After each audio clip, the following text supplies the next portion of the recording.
ناظرین، کسی بھی دوا کے دنیا کی تاریخ پر مرتب کردہ اثرات کا جائزہ پیش کرنا ایک مشکل کام ہے، لیکن آج کی ویڈیو میں ہم 5 ایسی ادویات کا ذکر کر رہے ہیں جن کے بارے میں آسانی سے دعویٰ کیا جا سکتا ہے کہ انہوں نے ہماری زندگیوں کو بہت بڑے پیمانے پر تبدیل کیا۔ ناظرین، 18ویں صدی کے آخر میں ایک انگریز کیمسٹ جوزف پریسلے نے ایک گیس بنائی جسے اس نے فلوجسٹیکیٹڈ نائٹرس ایئر کا نام دیا۔ انگریز کیمسٹ ہمفری ڈیوی کا خیال تھا کہ اسے سرجری میں درد سے نجات کے طور پر استعمال کیا جا سکتا ہے، اگرچہ اس کی بجائے بہت جلد یہ ایک تفریحی نشہ بن گئی۔ اس سلسلے میں اگلی بڑی پیش رفت 1834 میں ہوئی جب فرینچ کیمسٹ یان بیپٹیسٹ نے ایک نئی گیس کلوروفارم تیار کر لی۔ Scottish doctor James young Simpson نے 1847 میں اسے بچے کی پیدائش کے عمل کو آسان بنانے کے لیے استعمال کیا۔ جلد ہی بے ہوشی کی دوا کو سرجری کے دوران زیادہ وسیع پیمانے پر استعمال کیا جانے لگا۔ اس کے نتائج کافی حوصلہ افزا تھے۔ انستھیزیا سے پہلے سرجری کا عمل انتہائی تکلیف دہ اور ناقابل برداشت تھا۔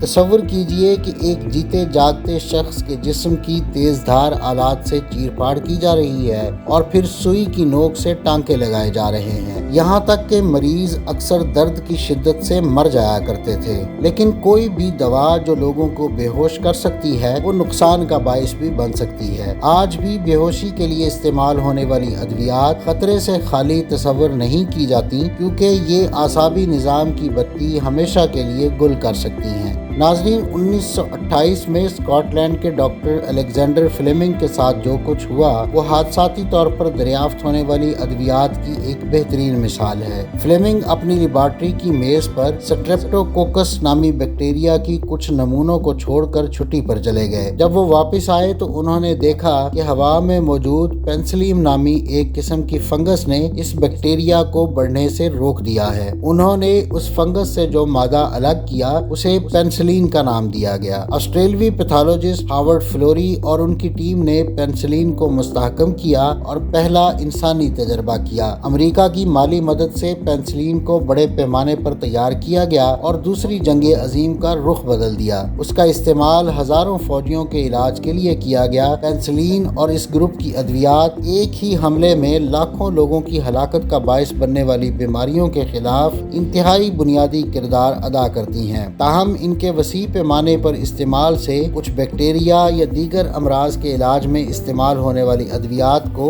مؤثر نہیں ہونے دیتے۔ فلیمنگ کے انسانیت سے گہری محبت کا اس سے بڑھ کر اظہار کیا ہو سکتا ہے کہ انہوں نے پینسلین کے حقوق اپنے پاس رکھ کر یا اسے فروخت کر کے مال بنانے سے گریز کیا۔ طبی شعبے میں اکثر جب وسیع تر انسانی اخلاقیات کا ذکر ہوتا ہے تو ان کا یہ قول بطور مثال پیش کیا جاتا ہے کہ میں نے پینسلین دریافت کی اور انسانیت کی بھلائی کے لیے مفت میں دے دی۔ ناظرین، نائٹروگلیسرین کی ایجاد 1847 میں ہوئی تھی اور اس نے دنیا کے سب سے طاقتور دھماکہ خیز مواد کے طور پر بارود کو پیچھے چھوڑ دیا، لیکن بعد میں پتہ چلا کہ یہ تباہ کن مواد سینے میں درد کا باعث بننے والی دل کے امراض سے منسلک بیماری انجائنا کا علاج کرنے والی پہلی جدید دوا کے طور پر بھی استعمال ہو سکتی ہے۔ اس بات کا علم یوں ہوا کہ دھماکہ خیز مواد کا براہ راست سامنا کرنے والے فیکٹری کارکنان کے سر میں درد اور چہرے پر جھریاں پڑنے لگی تھی۔ جب سائنسدانوں نے تحقیق کی تو معلوم ہوا کہ اس کی وجہ یہ ہے کہ نائٹروگلیسرین ایک ویزو ڈائلیٹر ہے، یعنی یہ خون کی نالیوں کو پھیلاتی ہے، یعنی کھلا کر دیتی ہے۔ لندن کے ڈاکٹر ولیم مورل نے اپنے اوپر نائٹروگلیسرین کا تجربہ کیا اور اسے انجائنا کے مریضوں پر آزمایا، جس سے انہیں تقریباً فوری آرام مل گیا۔ نائٹروگلیسرین نے انجائنا کے لاکھوں مریضوں کے لیے نسبتاً معمول کی زندگی گزارنا ممکن بنایا۔ اس نے بلڈ پریشر کو کم کرنے والی، دل کی دھڑکن کو معمول پر لانے والی اور خون میں کولیسٹرول کی مقدار گھٹانے والی ادویات سمیت ایسی کئی دیگر ادویات کی بنانے کی راہ بھی ہموار کی۔ ان ادویات نے مغربی ممالک میں زندگی کو بڑھایا اور اوسط عمر میں اضافہ کیا، لیکن چونکہ لوگوں کی زندگیاں طویل ہو گئی ہیں اس لیے اب کینسر اور دیگر غیر متعدی بیماریوں سے اموات کی شرح زیادہ ہو گئی ہے، کیونکہ بڑھتی عمر کے ساتھ بہت سے انسانی خلیے غیر فعال ہو کر زہریلے مادوں کی شکل اختیار کر لیتے ہیں اور بالآخر موذی امراض ہمیں موت کی طرف تیزی سے دھکیلنے لگتی ہیں۔ بہرحال ہم کہہ سکتے ہیں کہ نائٹروگلیسرین نے دنیا کو ایسے بدلا جیسے کوئی سوچ بھی نہیں سکتا۔